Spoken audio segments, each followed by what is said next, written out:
Yeah. Oh, none of us got it right.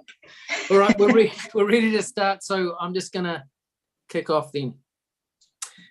All right, welcome everybody to today, which is the 11th of April, the Waitai Coastal-Burwood Community Board meeting for the 11th of April.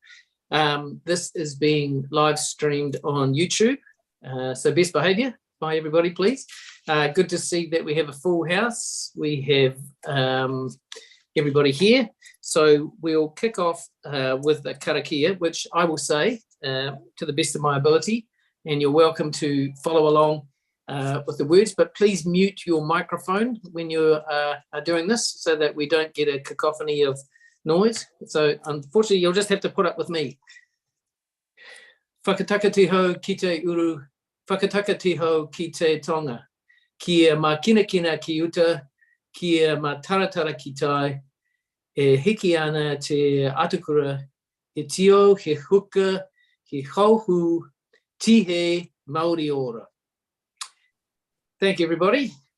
Well, welcome. Good to see you all this beautiful Monday evening in Christchurch. We're starting at 5 p.m. today, which is the first time I think we've started at 5 p.m. courtesy of a recent change to allow more people to join us. So we will start off with apologies.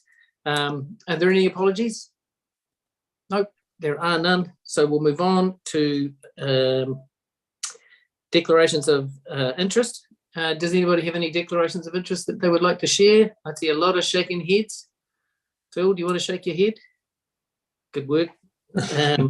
So we move on to item 3, which is the previous minutes from the 14th of March, our last meeting.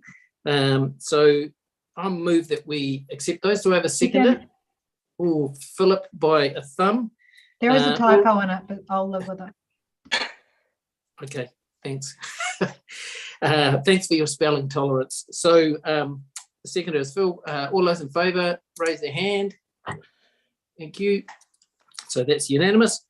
All right, moving on to item 4 on the agenda, which is the public forums. So our first public forum is from the Avon Otakaro Network, and we have Hayley Guilietta. Close enough. Just call me Mrs. G. That's what everyone else calls me. Well, we were discussing it as your being your rap name, Hayley G. You know? Yeah, Mrs. G. Yeah, Mrs. G. Yeah. Anyway, Hayley, looking forward to hearing from you. Welcome and thank you. Thank you. Cindy, can I share my screen, or have you got me sorted? Yep, you can share your screen.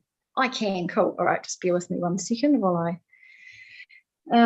find my screen. Cool. All right. So thank you, Hayley here from Avon Otakaro Network. I've only got 5 minutes, hey, so I'll be real fast. First of all, sorry to all those from TTK that have heard most of this. Have a wee nap while I speak, so that's fine.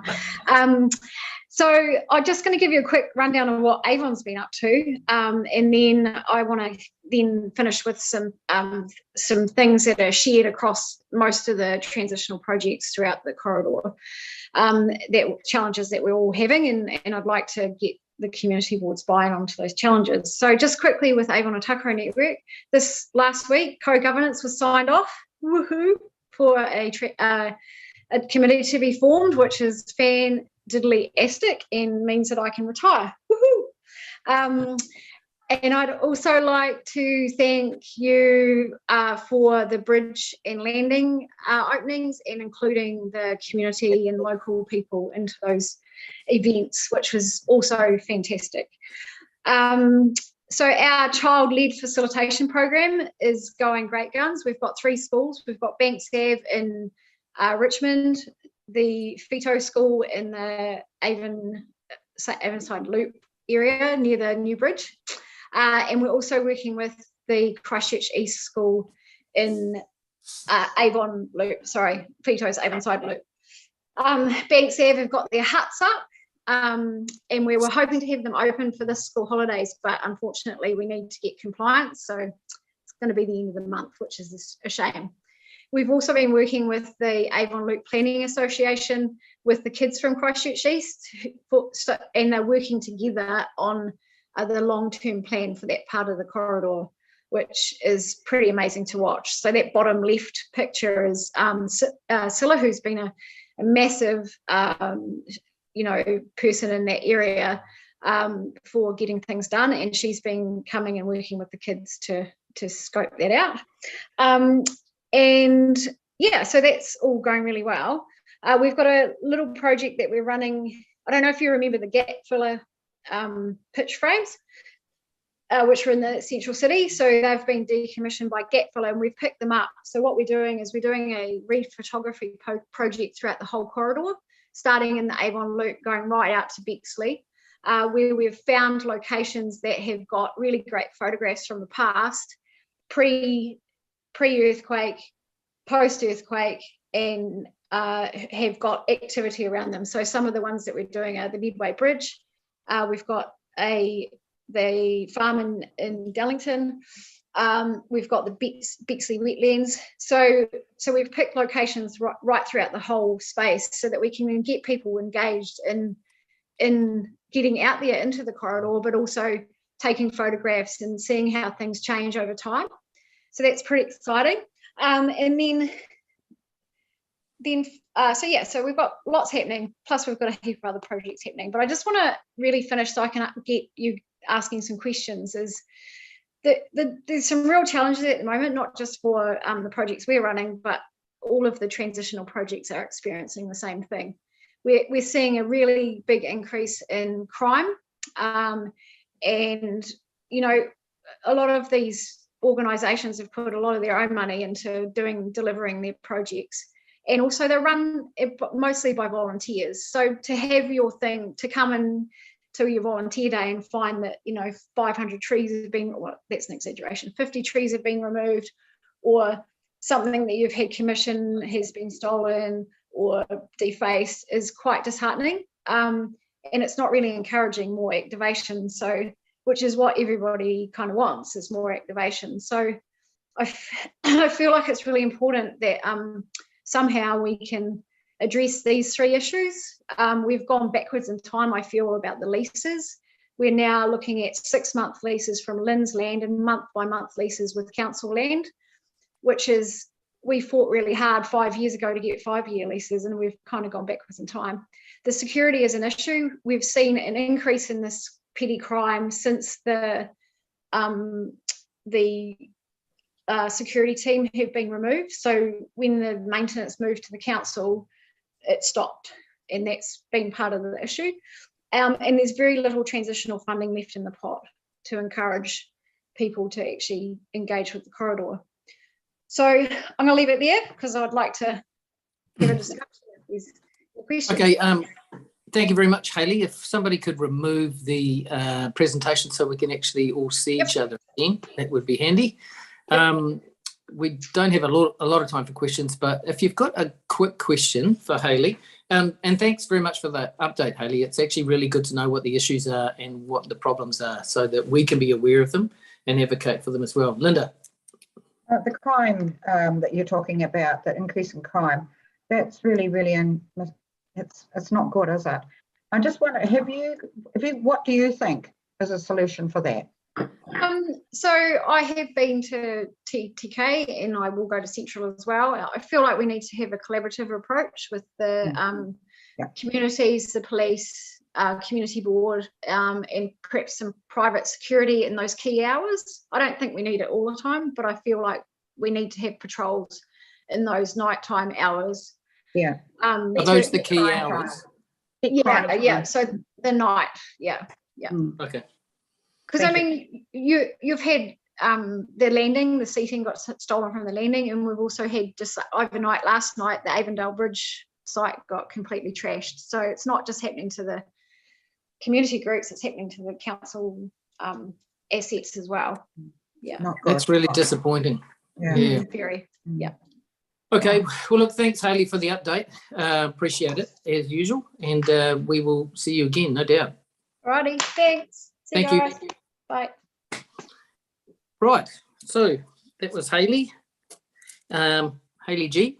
So we'll move on to item 4.2 on the agenda, which is Future Streets Aranui Community Insights Report. So I'd like to welcome our good friend Yanni Johansson, long-time city councillor and friend to many. So Yanni, welcome. Let me just reset my little timer here. You've got 25 minutes. No, I'm joking. You've just got 5 minutes. But we'll go from there. Welcome. Thank you, and thank you for the opportunity to speak to your community board today. I'm making this submission in my capacity, my personal capacity as a city councillor that represents the Linwood ward, who's also a member of the Linwood Central Heathcote Community Board and was also one of the attendees of the Future Streets Aranui Community Workshop in 2018. And my request to you today is actually really simple and straightforward. After several years of trying to get council to commit to implement the next steps of this report, I've been advised that it's really up to the community board to consider whether it wishes to prioritise it, and if so, to identify what work it wishes done, and then to put that forward. So today, I have two requests to your community board. One, that the community board amend its community plan to include reference to the Future Streets Aranui Insights Report and include an action to commit to its next steps as a priority. And two, that the community board consider in its submission to the council's draft annual plan, making reference to resources and support to continue the next steps of the Future Streets Aranui Insights Report.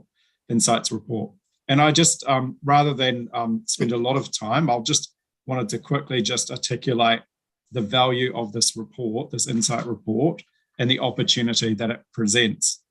Because in 2018, there was an extensive engagement with the Aranui Wainoni Community Board, with many different stakeholders and community representatives. And what that showed is that Aranui residents often feel isolated from other communities, and there's high levels of car dependency that exist, partly due to poor alternative options. And yet it goes on to say that there is significant potential for walking and cycling to school and to other local destinations or nearby communities, but that there's inadequate street infrastructure to support active travel, relatively high-risk roads, a lack of community awareness and education activities to support transport choices, and it also makes reference to loose dogs and personal safety concerns that were all seen as important issues. So the opportunity that it presented was to recognise that Aranui is in a position of great transport opportunity, and whilst multiple government agencies and organisations are interested in developing safer and healthier streets in Aranui, there is currently a limited coordinated effort. And so the next steps that it talks about is a process to co-design healthy streets with the local community, to consider, and again, remembering this is 2018, for Regenerate Christchurch to consider its planning within the Avon River planning, for the Transport Agency and the Council through the GPS to develop the opportunities to improve cycling and walking and speed change, to have Environment Canterbury consider better public transport connectivity to and within Aranui, and for the Council, Hayata Community Campus, Actus and the Coastal-Burwood Community Board to advocate for walking and cycling to and from school. So really just to highlight, there was a really clear opportunity from that report to look at a number of things that could be done to improve what is happening in Aranui. And I have no doubt that your community board has been working on some of these. But I think what's really clear is that there needs to be a well-communicated focus back to the local community about what work is being done to achieve the things that the gaps that were identified in this report. And therefore, I'd really like to make this or encourage your board to consider making this a priority. As I've said, I've tried to do it through the council. I've been rebuffed and said that it's a matter for your local community board. And I would hope that you would take the opportunity to progress it. It was a fantastic process in 2018, and let's keep the community connected into what we're doing by identifying it as a key project going forward. Thank you for your time. Thanks, Yanni. Yeah, it would be actually really, I mean, obviously we can't resolve to do anything, and we need to refer that to staff for investigation and for them to respond back to the community board. However, given that probably Linda is the only one who would be familiar with it, I'm wondering whether if it would be if it could be circulated to us so that we have a better understanding of that, because obviously we're going to be there's going to be a new community board in 6-8 months, whatever it is, and it would be good to be all across each other's issues so that we can respond appropriately. That was your 5-minute timer there. Look, thanks for that. We don't really have any time for questions, but we will refer that to staff for report. And it's really good to have an update, especially for something that, was decided in 2018. So it'll be nice. Linda, I'll grant you one. Very quickly. This is important, and it's an important question, I think. They're all important. We need Yanni. We need an idea of what sort of money we're looking at here. And you would have had funding for the contingencies that you've gone through. What are we looking to carry on? Because I agree with you. It's a very important project, but we kind of need a ballpark figure. Because through the annual plan process, and because we haven't got an outline. I think this is the whole chicken and egg problem that community boards face, is that when they come to council and say, we'd like support to do something, they're then told, well, you need to develop a plan. But how do you develop a plan if you have no money? And this has been one of the, I think, with respect, one of the frustrations around how the current system operates. But this work was done in 2018, and it was suggested that it should be used to inform the budget in 2018-19 to progress the project. So I think the first call would be asking for staff to report back. I mean, my reading of the next steps is there's a number of things in here that our staff would be working on, maybe not in this community, but maybe in other communities, or maybe adjacent, or maybe even in silos. It would be good to tie it together and find out what's been worked on, where the gaps are, and how it could be brought together. And your board could ask staff to advise on what they think that might cost. But I can't do that from the information that I've got, sorry. Cindy was probably going to tell us that anyway. Cindy, did you want to jump in there? So I was just going to say, so we'll take the information away and we will look into it, and we'll report back to the board by way of an area report. So it'll either be in the next one in May or June, just depends on how much information we can get and what time we have. But we'll definitely look into it and provide you guys with some advice. And the thing that I was advised at council was that this had already been to your community board, and that the council was had left it up to you to prioritise what was important within it. But if that's the case, then can I just also make the plea to report back to the local community about what work is happening or how it has been considered? That was last term. Right. Yeah. Cool. Thank heavens for Linda.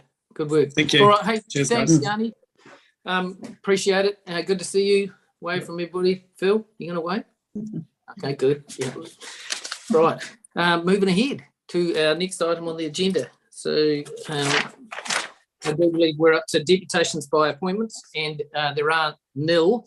So we'll move on to item 6, which is presentation of petitions, of which there are also none. So we will move on to item 7, and I'll ask Cindy to come and help us with correspondence and explain a little bit about that, or introduce it. Yep. So I'll take the report as read, but I'll just quickly highlight that it's a member of the, excuse me, brain fart,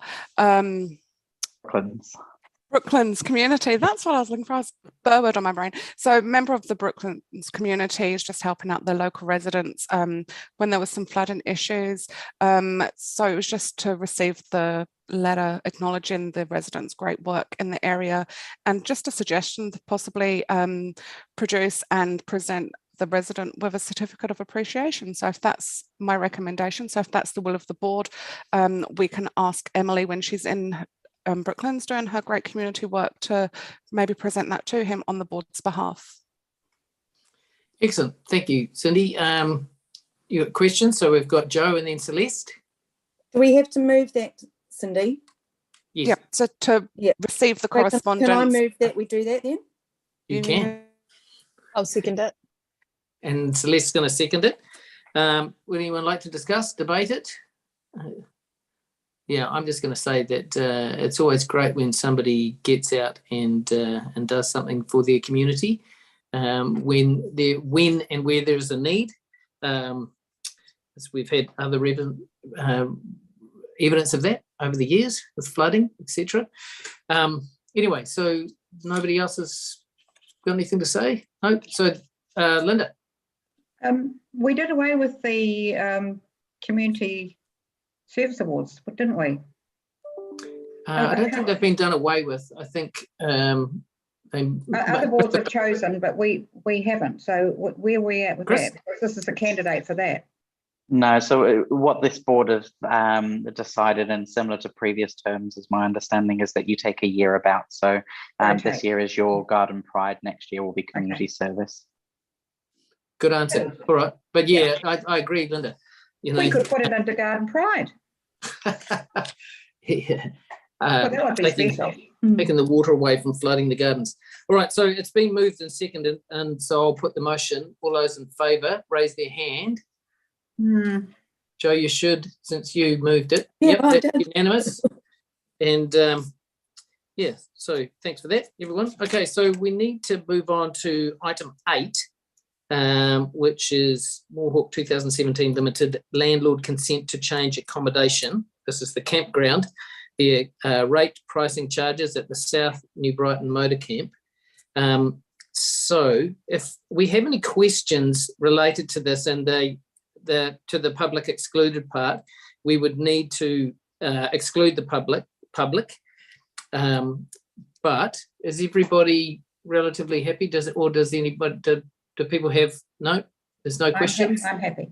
Yeah, I'm happy. So I'm seeing, Celeste, you got a thumb? Lots of thumbs. Yeah, common You're sense. not happy, or you don't want to? I've no questions. Thank you. Okay, yeah, that's cool. Okay, well, so I move that we accept that. Is there a seconder? Phil? All right. All those in favour say aye or raise their thumb. Yep. Okay, that's unanimous. Thank you. So we will move on to item 9 on the agenda, which is the Community Board Area Report. And Christopher Turner will come and explain to us. Yeah, look, this one's a pretty straightforward report. I don't think there's anything particular that I need to highlight in there, so I'll take it as read, and I'm happy for any questions. The team have put some really great stuff in there. So okay, so we have questions. It looks like we'll start with BB, and then I see Linda. That's yep. So we'll go BB, Linda. We're on record time today, which is surprising, but anyway. BB. Jackie might be able to answer this, but the walk Waitaha, which is April the 1st to May the 15th, is that replacing the walking festival? Is that what it's been branded as this year? yeah, so it's kind of a reimagined festival. But Jackie, do you wanna touch on that if you're there? Can you hear me okay? Yeah. Lost my We sound. can hear you, Jackie. Can you hear us? Hello. Hey, Jackie. We can hear you, Jackie. Can't hear us. Yeah, wonders of Zoom. That's okay. I might.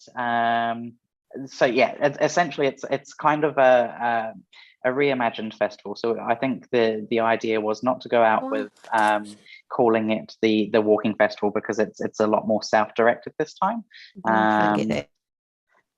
I don't think Jackie can hear us, but it's okay. So yeah, so essentially, yes, it replaces the walking festival, and then next year, hopefully, we will be back to normal. But we wanted to, I think the idea is to use some of the good work that's already been put into it, but making it a more COVID-friendly environment. Thank you. And Jackie can't hear me, but just to commend her and the team that are working on it, I think it's really awesome. It's really good to have it, even if we can't have what we usually have. It's a really fantastic festival. Awesome. I'll pass that on if she can't hear. Yeah, I'm going to echo that too. And the reason why I like it is over a longer period of time. And I think we'd probably get more participation from the community because of that, because the walking festivals, it's springtime, it's great and people want to get out, but it's over a shorter period of time. Alrighty. Definitely. Joe. Yeah, just about the update from the police. Are we going to get the opportunity to actually have Roy come out here again soon? Sorry, I can answer that one, Chris. So I have spoken with Roy several times since the last time he was unable to attend. So I've got him penciled in for 4 p.m. on the 2nd of May. Thank you. So he should be there then. Yeah, there's a lot of concerns that he needs to hear from us. Yeah, thank you. Yes. Yeah. And just to say as well, we've reminded Roy that if he's not able to make it himself, to try and send a delegate as well, so at least you can talk to someone. But I guess some of the feedback that you're giving, it shows how busy they are as well. But yeah, I know Cindy's reminded him that you're definitely keen to speak to him directly. Okay, Linda, you got another one? Yeah, I had one relating to the TTK section there. Like it's good. There's 6 events there, but the question I want to ask was, because BB and Joe are on that committee, and I didn't see it in the minutes, did they consult with the community? So I'm thinking like the DRA, Darlington Residents Association and Burwood East. So yeah, so BB will probably be able to answer that one for you. Okay. So we don't consult directly because we provide advice to council. We're basically a subcommittee of council, but we do require that organisations who are applying for a lease or licence do consultation. And I have noticed that that consultation has been a bit spotty, and we've gone back to organisations and gave them the feedback that we don't think they've done adequate consultation and they need to do it. But yeah, and provided that information to council as well. Okay. Because we know it's not, the communication's not always great. Okay, thanks. Phil looks like he has a question. Yep, better put my hand down. Hey, BB, you'll probably be able to answer this. When this co-governance thing that we voted on the other day gets actually up and running properly, does TTK vanish out of sight? Is that getting what Hayley was talking about earlier? Chris probably knows as much as I do about this, but what I understand based on what I think Mary was speaking to, somebody was the other day, is that it's not clear, and that that's a governance structure, and we're a much more operational, much more focused on community activity structure. And so there is potential for actually both to exist, and I think there's probably space for, in the short to medium term, for both to exist. While there's still a lot of community activity, I think there's benefit in that, because we are representative of the community and we have that more direct connection, whereas the governance team wouldn't have that, wouldn't. No, just in the way we list of songs that was in amongst that, it said that the new co-governance thing would look after leases and rent and what have you, but you guys are more got your finger on the pulse a lot more than what the co-governance would for a start anyway, wouldn't it? Yeah, well, I imagine it would be the similar relationship that we already have with LINZ. So LINZ grants the lease or license, but we provide a recommendation of what that should be, and if there's any things that they need to watch out for example, if they need to do consultation or if we're concerned about something, we raise that. So, but the governance group is the one that would be granting leases or licenses. Okay, thank you. Okay, does anybody have any final questions for Christopher? I'd just like to say I think it's fantastic that the South Shore Residents Association have a petanque course. It's such a, fantastic intergenerational game. Yeah, but anyway. And we're able to go and use it if we want to, Kelly. We should go down and have a board game. Put a challenge out. Yeah, I see that. That's actually really innovative. A great way of bringing people together. Oh, yeah, I mean, anybody can contribute, you know. We can all be Valerie Adams-ish. Anyway, so I'm going to move that we accept the area report. Do I have a seconder? Linda. All those in favour raise their hand. That's unanimous. Thank you. So we'll move on to item 10. Thank you, Christopher. On the agenda, which is the elected members information exchange. So let's start. Where it all falls apart. This is where, yeah, we're on 5:32. This is, yeah, this is where it all falls apart. So should we dare start with you, Joe? That was someone else. They might say what I'm going to. Good call. Good call. Would anyone like to begin? I'm happy to. Okay, there you go. Maybe it is. I don't have a lot. So just an update on the groups that I attend. So PEEP is going really well. They've struggled to get new board members in recent years, but have just onboarded 3 new board members, which is really good. 2 men and a woman. We had a Zoom board meeting the other day. 2 of the 3 attended, and they're just getting kind of their heads around what PEEP is all about. Our new website is under development, so the website currently is quite old and it doesn't really encourage people to reach out and actively engage with PEEP, so that's just it will be launched soon. They've made some changes to procedures and processes at the yard. They have a yard in what area is it? Bromley? I don't know what area that is.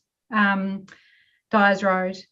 And improve things, and they're talking about getting a general manager, because there's a lot of things that need to be done that nobody's currently responsible for.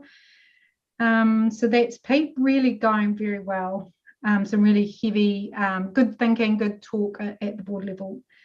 Actors have been, as you would imagine, working like troopers around the COVID space. So they really pulled out all the stops when it came to vaccination, and they're doing the same with COVID infection. So making sure their local community have RAT tests so that they can test. They've been impacted themselves by COVID, with staff members being unwell, so that's been difficult, but they had a really good plan in place and they actioned that plan, and as always ticking along really well. Couple of things. Really disappointed. Hayley mentioned it, the damage to Snell. She said Avondale, but it was actually Snell Bridge. So they chucked a whole lot of the pedestrian walkway fences into the river, a whole lot of road cones. They stole a whole lot of the boards that are being laid across the bridge, and then bombed the site with graffiti. Really disappointing to see. And I've got it written down here, but it just raises the issue, as Hayley mentioned, and I think it would be good to talk about, of why there is no security patrol in the area. It used to be patrolled by P4 group. I saw them regularly when I was out in the red zone, and it's comforting as a resident to know that they are patrolling, and it would be off-putting for somebody who is thinking about being up to no good, because they don't follow a standard route and they don't do standard times, so you don't know when they're going to appear. And I think we really need to think about sending a message to council about reinstating that for the red zone, because it's just become extremely costly. I wonder how we would do that. I mean, can I have a quick show of hands as to who agrees that we should do something? Yeah, I mean, that's unanimous. Joe? Joe didn't say. Well, it's going on everywhere, and everyone's asking us for security and cameras. Cars getting it is going on everywhere, but I'm talking about this place. Yeah, we're just talking about this specific place. Yeah, so it's hard to actually differentiate one from the other, and which is the greatest need, and who we should support the most. Yeah, I'm just asking you if you agree that it's in place and has been removed. Yeah, I'm just asking if you agree if you agree with Bibi about the red zone area being patrolled, or us encouraging that. We Not can really? discuss it. Okay. Sorry, Bibi, for interrupting. Carry on. No, all good. And then I've just got one more. I've had we had a great chat with the Peter from Disc Golf, Christchurch Disc Golf, about putting a course in the red zone, and I referred him to staff, but I haven't heard anything back. So I just wonder where that's going. And also had a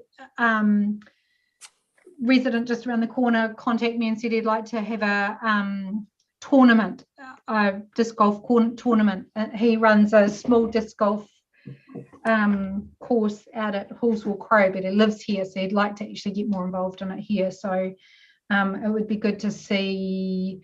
I've referred them both to staff, but it would be good just to get some feedback back again about how that's going, so we can support it locally. All right. That's Thank you right. very much. Who would like to go next? Phil? You're muted. Yep.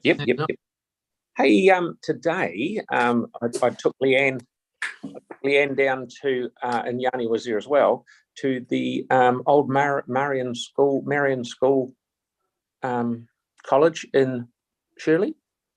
Laura Ferguson's Brain Injury Trust, who are in Ireland at the moment, right next to Jelly Park. They've bought the land, and I've seen the plans and what they're hoping to do there. It's going to be absolutely fantastic. What a pack of really passionate people, and really, really, really good. They've got 40 people living, customers, I suppose you could call them, at Ilam, but the other admin stuff spread around all over the city, here, there, and everywhere. So this is going to get it all on one piece of dirt, and it's all surrounded by trees. It's absolutely lovely. So that was a pleasure to go down there and see Nikki down there. So it was that was good. And the other thing, I got an email the other day from a chappie from the Barkery. Did we, as council, temporarily shut that down because of the red zone people? I did see that on Facebook, but We didn't shut it down. They were advised, I think everyone in the area was advised not to be there on the weekend. Okay. Yeah, I don't have official. But I think that they took that upon themselves just because it didn't feel particularly safe, and I have to agree with them. They got a bit of flack for it too. Yeah, and the other thing I did today was went on a tour up the top of those the trickle filters that caught fire, sort of face to face, so to speak, nose to nose, and there is no doubt at all that the smell that's coming out, the odor that's coming out of the trickle filters is far, far worse than the odor that's coming out of general sewage treatment work. So I've been promised by this guy, the guys that I met down there, that there will be something in place, contractors moving onto site probably from the middle of next month on to make a start on what they're going to do there. It would certainly be nice if it's sorted out before summer. What are they going to do there, Phil? Do you have any idea? Well, it's up in the air a little bit at the moment on whether it's very delicate the way it is. Is it bad enough to demolish the whole thing, or is it bad enough to fix it? The numbers are very close, so that's the thin end of the wedge at the moment. So that they're working through that as we speak. Excellent. You got anything else for us, Phil? No, that's all, Paul. Thank you. Awesome. Thanks very much for that. Anybody else? Linda? Informally, we discussed the stormwater issues that are in the north end of our ward. And I've had residents complain about mosquitoes and springtails. I don't know what they were for quite a while, but one of our residents is a little bit of a boffin on these things. They're springtails. They look like mosquitoes. They're smaller. They don't bite, but what they do is they tend to take over your house, which is not fun. I've had mosquitoes here. I've had complaints from the limes and here along in Preston's Park. So when I discussed it with you guys informally. We really like the idea of getting not a staff report so much, because we know they're overworked and under a lot of pressure, but directional maps that show us where the stormwater goes and where the hiccups are. So what we've got is stormwater that's sitting. It's just sitting, it's not moving, and that's why we're getting these infestations. So can we get something sorted with staff so we understand where the water is designed to go, what's stopping it from going? It may be like more development that's required in Preston's, which is really part of the developer's venture, but it's frustrating for people, and we know we're going to get more heavy rain. So we're seeing the water backing up when we have these huge downpours, and it's very slow to run away. So what do you think, guys? Could we get something from staff that show that, so we understand what's happening here? Sorry, can I just interrupt there, please, Kelly, if that's okay with you? About a month or two ago, I provided the board with the stormwater network maps and how to work the mapping on the website. That's the best information that we have to hand. So it has been shared with the board. I'm happy to look for it and to send it to you again tomorrow, but that information has been provided. Okay, so, but does it show that it's going into the Avon eventually? I didn't find it easy to look at. Okay. It showed the direction in which it was going, so it was either towards the Avon, the sea, into the stormwater network, the drains. Okay. So, but happy next time we're in person to sit down and go through that with you as well, Linda. Bill, did you have a question for Linda? Yeah, no, just to let Linda know, in almost opposite the Marslands Hall Trust building, the old one, or a wee bit further along by, I think, McDonald's there, there was one of the residents put in a beautiful rock line drain. Absolutely fantastic job, but unfortunately the base, the base with the bottom of the creek was about 300 mil too high. So it blocked up a lot. Now, as you'll know, Linda, Marslands being as flat as it is, you only need a blockage of 300 mil and it can go for hundreds and hundreds of meters upstream and cause grief. Well, I went down there today and I'm pleased to say that they've taken the bottom out and now it's back to the way it was. So it's still got the rocks on it, looks lovely, but they've got it at the right depth. So that's going to save a lot of grief going forward. But were staff aware of that problem? Absolutely, yeah. They were? Yeah. Yeah, I've driven past that. It looks fantastic, actually. Beautiful little creekway. Anything else, Linda? Yeah, well, I still think we need to know what is not completed for the water to run away. And this is in the Preston's Park area, because it's also coming through. It's coming through from the limes. There's a creek along the back of the limes, and it goes through Preston's Park off to, forgotten the name of the park, Clear Park. Clear Park. Around there, and from there, I think it goes into Horseshoe Lake. Yes, it does. But I'm pretty sure there's some sections of development that haven't actually occurred yet. And I did wonder whether that was where the holdup was and why we're getting this,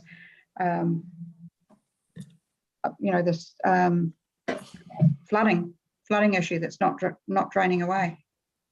I think Phil wants to comment again. No, I've just got my hand up there, Kelly.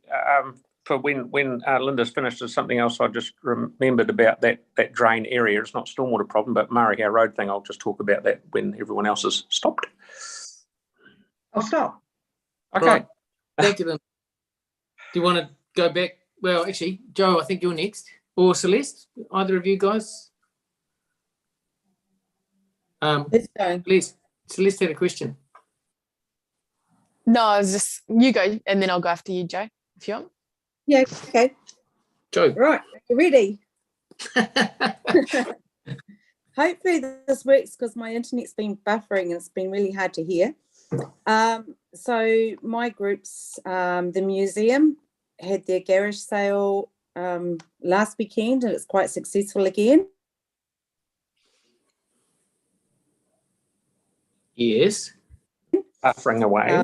And are putting some more stuff on Trade Me to get rid of it. Yeah, it's chipping in. Community gardens, I went down there the other day and caught up with the ladies down there, and they're getting really, really busy, and the garden is absolutely flourishing because of the heavy rain. Ideally, they're looking for an extra staff person to actually help with all of the programs and everything they're having, because they've got the school children, they've got corrections people, they've got such a wide variety, and then they've got some artists with Donald in the cabin and everything as well. So they're busy. South Shore residents, we've got a meeting tonight on Zoom, and there'll be an update about the estuary edge. You would have seen that they had the Godwit hunt, which was quite exciting for all the kids, big and small. There'll be a wee item in the Pegasus Post about that coming up. And the TTK, there's actually no meeting this month because there are no reports to go through. Waimari Beach residents, I went to their morning tea the other morning, and everything's ticking along with them. They're actually having quite a bit of trouble with cars getting broken into in that area. People's houses and cameras being stolen. And around Broad Park and the Surf Club car park, there's lots of cars getting smashed into there as well. And the other thing is the Pages Road Bridge Path. I've chased this up a few times and nothing's happened. Have we had any updates, staff? Are you talking about the footpath on the Pages Road Where Bridge? it's got the hole in the footpath? So that has been referred to staff again, but it's been now referred to another unit for investigations before an official response comes back to the board. So I'm happy to chase that up again tomorrow. Yeah. It's still on my to-do list. It hasn't been forgotten. So as soon as I can, I'll get on to that and I'll chase that again for you. It was before Christmas when they said they'd look at it next week, and it's been quite a few weeks since then. So if you could follow up, thanks, Cindy. That'll do for me. Thank you, Joe. Celeste. All right. Try to keep it quick. Jackie and I have been in touch with the Parklands United Sports Club. Excuse me. Sorry. They flagged, a few things that they sort of want a bit of attention on. Jackie's following up with them. And some of the issues were around they've got some toilets in the building that are in a poor state of repair. I'm not sure if that actually falls under where that sits because they're leasing. The toilets in the park, they've had some issues out there, and they just wanted a bit of help in terms of funding for cricket nets and also netball nets. So those things are all kind of being looked into. Met with Claire, who is the Community and Operations Lead for the Home Foundation, which is the Bereford Street development. And she last week, she met with New Brighton Project and some other groups just to sort of begin the community engagement part of that process. And she is aware that there's a bit of confusion still around what the development is intended to be. I think a lot of people are still thinking of it as social or state housing, possibly because that was the first story that was published around the development, whereas that's not the focus. So, not the current focus. So that's around affordable first home buyers and so forth. So I think it's just a matter of making sure that people understand what the purpose of that project is. Like Joe, I went along to the museum and picked myself up some jandals for $1. And they're putting in a big effort to fundraise. I went along to Te Waka Araha's, they had a marathon fundraiser, and I ran around the block 3 times, which I surprised myself a bit. Good job. Yeah, thank you. I kept up with the speed walker, so I was very proud of myself. Yes, and I also popped along to the New Brighton Lions, their ever successful pea store and compost fundraiser, and they do an amazing job. And then the last group was Flourish Kia Puai. I'm probably pronouncing that wrong, but I'm not sure if anyone else has met with any of that group, but they are a social enterprise that does sort of works in the environmental social wellbeing space, and they've got a few things that they're doing across Christchurch, but one of them is the River of Flowers, which is a commemoration of the anniversary of the earthquakes, and they're sort of working on that at the moment. And I had said I'd give them the contacts for you, Cindy, and I've not yet done that, so I'm going to pass those along. And the other thing that they're working on is around information. They're doing something called Rubbish Talk, which is about improving educational initiatives around helping communities to adopt sustainable behaviours around waste minimisation. So they're talking through some of the ideas. So at some point they may come to the community board and talk more about some of the projects they're working on, because it's very interesting, some of the initiatives they've got going. And there's a little bit of work which I'll update you probably next time on with Christchurch NZ. They're quite active in the urban regeneration. They've got a few projects that I can probably provide more detail about, which are really around business support and promotion of local local bits and pieces. So the community space and also businesses. So they're doing quite a bit in that space, which is really exciting. So lots going on. Yeah, thanks for that, Celeste. I thought it was the St. Faith's Church where they were doing the sort of marathon, was it? Or did you say it was a fundraiser for the museum? Because I read something about it on You Facebook. mean the marathon run? Yeah. Yeah. So that was St. Faith's. Yeah, sorry. It's been quite a few fundraisers. So that was one of them. And what did the guy run, like a full marathon? I'm not sure what the distance was. Was that what it was, Joe? It's a marathon? Because I think he must have been going Joe's past. frozen. Yeah. Did he go past your place, Joe? Yeah, 42.2. Yeah, that's cool. He went past my place. Yeah, I was going to say. I love that sort of thing. I once ran the Heaphy track in a day. It took me 4 days to tramp it with my cousin, but we ran the 82 Ks in 9 hours 55. It was such a great experience. Yeah, doesn't get any worse after about 40 Ks. Anyway, moving on. So since we're doing round 2, let's go to Phil, and then Joe, you can go after that. So Phil, you had something to add. Thanks, yes. Thank you, Kelly. I'd just like to say I sent another email off today because I'm actually getting a little bit frustrated on how long it's taking to get the Preston's Park Drive out onto Marahau Road, down where Linda lives. So I rang up the guy at the top of CDL, not that one that you and I deal with, Kelly, but the other one. But he is going to ring me back about where we're at, because there's 1,000 sections roughly, just under, on that side of Preston's Road. CDL has spent a small fortune on Preston's Road itself, where the shops are, doing those curb and channels and all that sort of thing. But there's 1,000 sections there, and that's going to give us $4 million a council, I should say, $4 million a year in rates. But as far as the development contribution, CDL have given the council $30 million worth of DCs from those sections.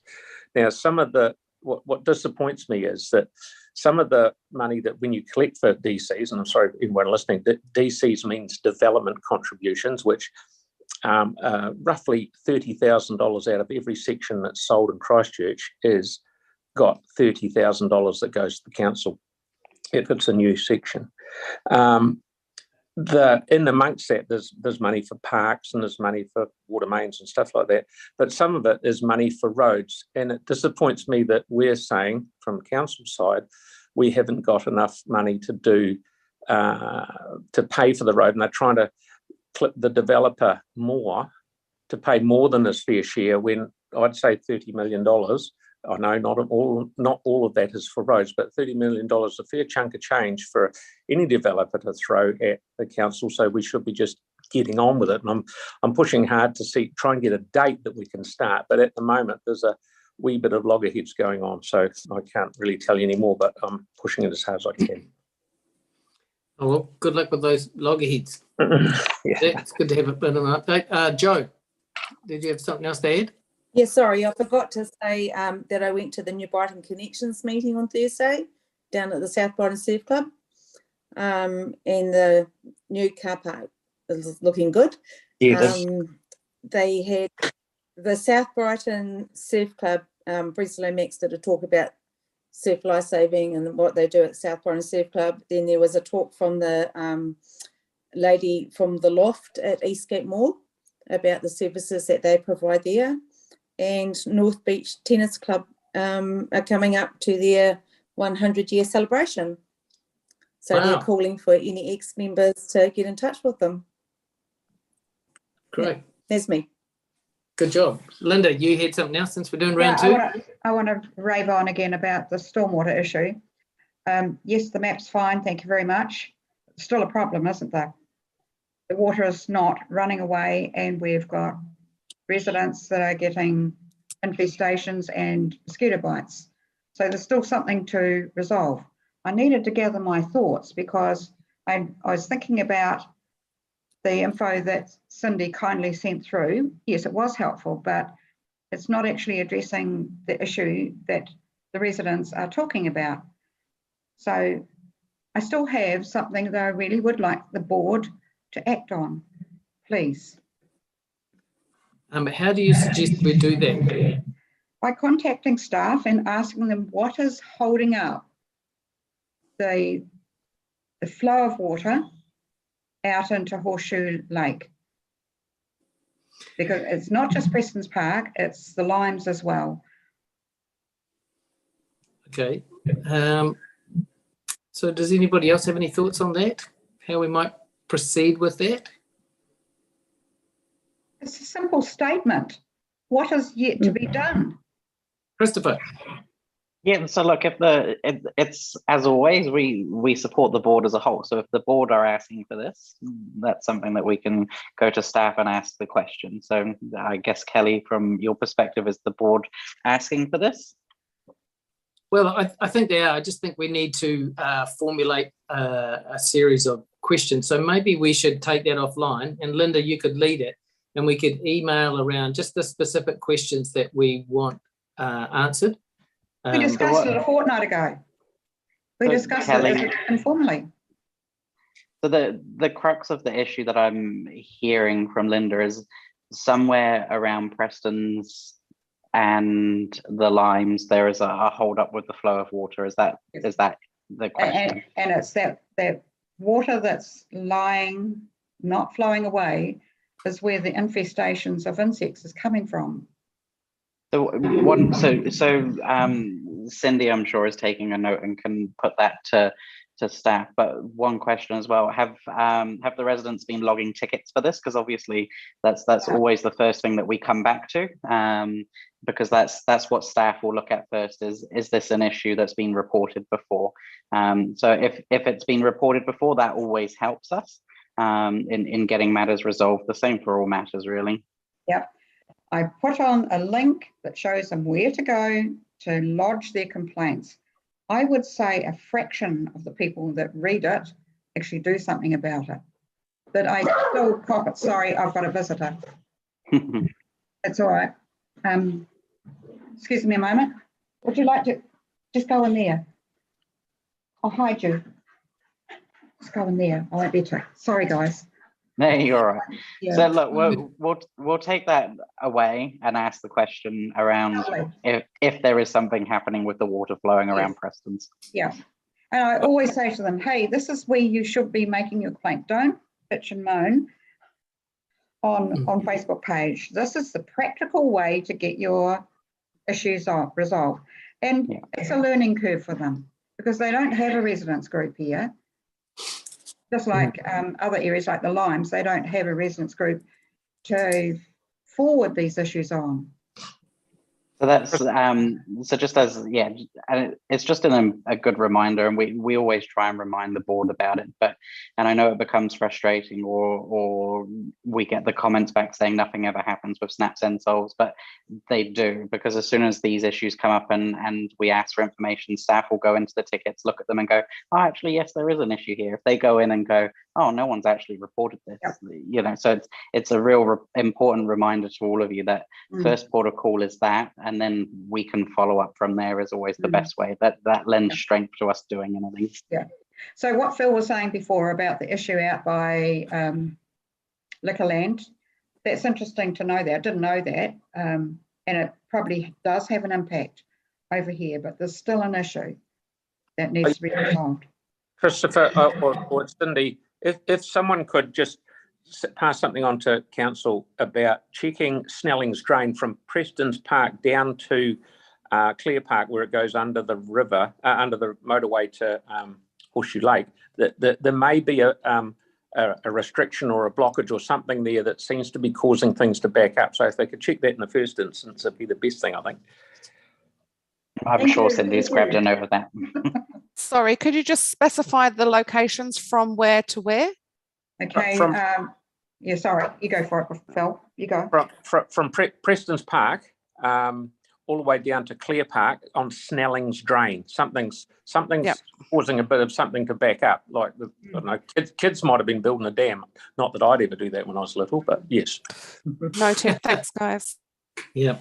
Okay. Thanks for that, everybody. So I think, the only things that I want to bring up, I don't know whether you saw, there's been a bit of interest in the slow speed neighbourhood in Avondale, and someone asked about Tamara Park, and I just wondered whether anybody had heard about that at all or seen that, and how, Joe?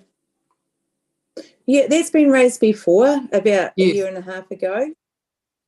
Yeah, I wonder how we best direct that to staff, because obviously there'll be some interest amongst staff, since they have targets to introduce 5 new slow speed neighbourhoods a year, and they might like to consider that, particularly around Rothersay Street, where people speed along there.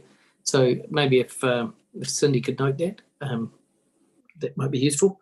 And last but not least, I just want to commend the board on, it seems like everybody got involved in the complaints about the people staying in the red zone. I know we all got contacted, and it was really good to see that, there was lots of noise on that. Because obviously it was a really important issue for some of the people. So well done to everybody for getting involved in that. It's good to see. Good to see the board functioning well. So I think that brings us to the end, which is not too bad for us. 33 minutes after we started information exchange. So it's time for us to close the meeting. But before we do, I'll do a closing karakia to the best of my ability, and then we'll close the meeting. Unahia, unahia, unahia ki te uru tapanui, ki wātia, ki mama, te nako, te tinana, te wairua, I te ara takata, koira rongo, pakiria, ake ki ranga, ki tina, hui e, taki e. Thank you, everybody. So I thereby close the meeting. Thank you for your participation and your wise words, and we'll catch you on the flip side.